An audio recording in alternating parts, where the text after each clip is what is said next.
daily routine nila pagdating sa umaga pagkatapos ko silang ilabas. Ito ipe-prepare ko lang heavy breakfast. Mayroon silang nakabukod na pagkain. Ito ginagawa ni Miss tuwing ikatlong araw o pang-apat na araw. Kasi minsan may mga leftover na kanin. Ito katulad nito, leftover na kanin. Ibigay na namin sa kanila. Umpisa na natin ang pagtitimpla. Ang pagkain nila, ano yan, yung ulo ng manok, sang ng isda, bituka pagka malinis, yun ang binibigay. So ayan. Itong natitirang ito, kung beses pa nilang kakain, tutubigan natin ng kanyan, yung pinakulong tubig. Nagpako habang nagpapakulo ng para kape, dinadagdagan yung tubig. Ang pagkain nilang to, nasa fridge yan. Kaya hindi kahit na ilang araw. Tutubigan na natin ng pinakulong tubig. Mainit na siya. Then, kinakamay ko na rin. Haluin dahil malamig naman itong kanin nila. May halong mga gulay po yan. Malunggay, minsan yung dahon kamuti, dahon ng alugbate. Dinudurog ko. Ang pag-aalaga ng aso talaga, i-treat natin sila na parang member ng family. Dahil nalamas na,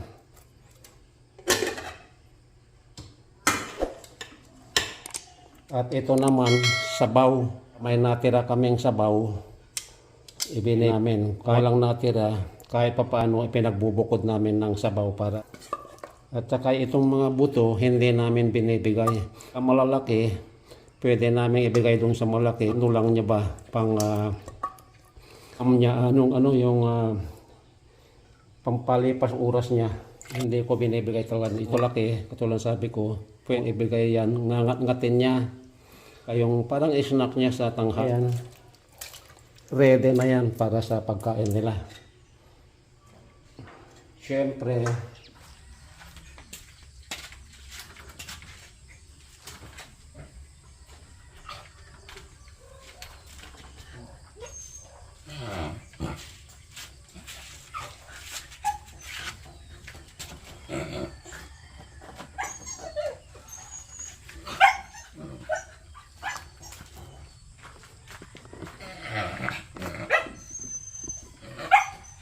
so ito na, ibibigay na yung ano nila, i-get ready na yung pagkain nila.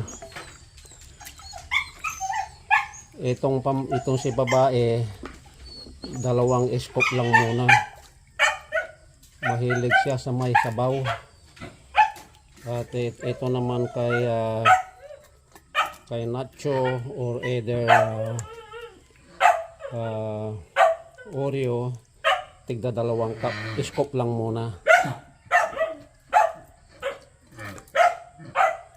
Tigda 2 scoop. Ito naman si Borley, yung malaki, dahil malaki siya, 4 ang binibigay ko sa kanya.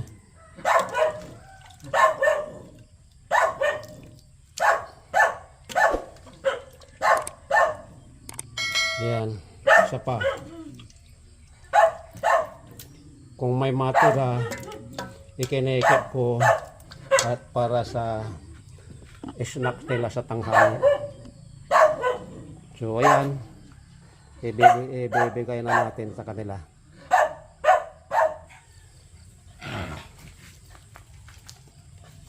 Nacho, this is yours. Oreo, this is yours. And for you, Kikay.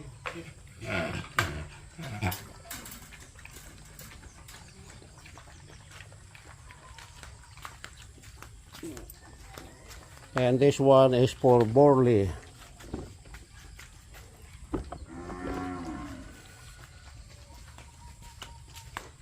For you, Borley.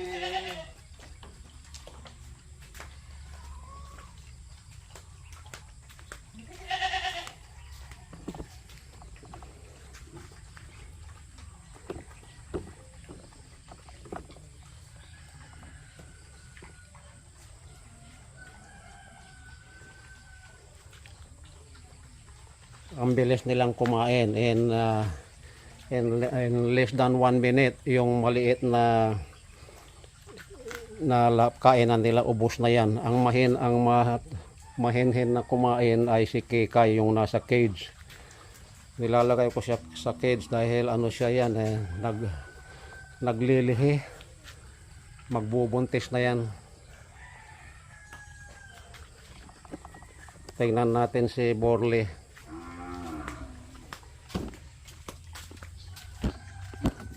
Hi Borly, enjoy your breakfast. Okay.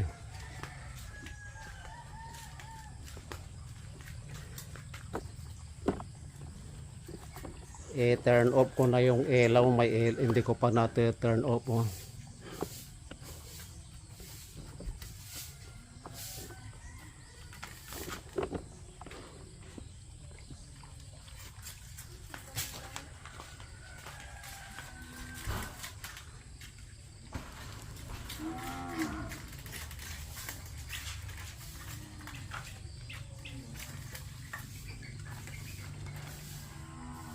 Pangatlong scoop.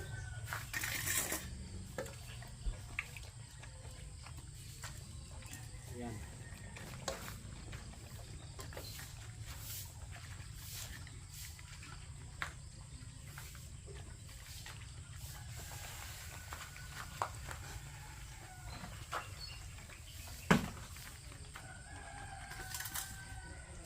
Kailangan magkahiwalay sila dahil ito, pagka lumapit itong si Nachos dito kay Oreo, maingay siya, ayaw niyang siya agawan.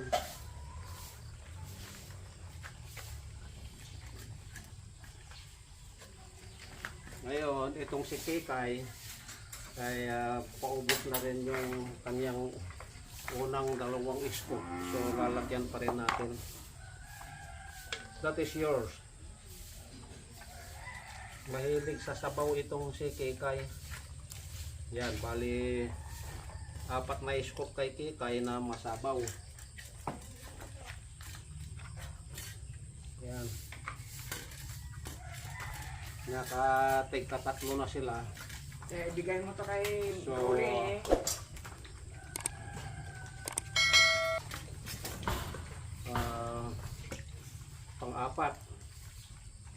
Pang-4.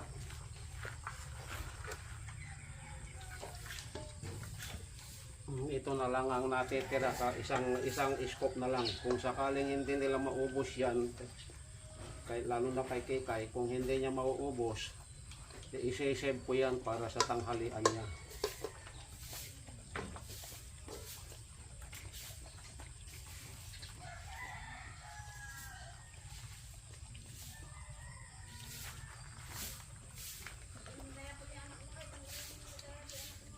Oreo, this is yours. You have to finish your breakfast.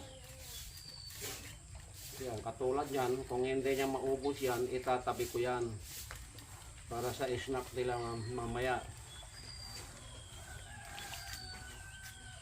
Kasi may time na sila ang takaw-takaw.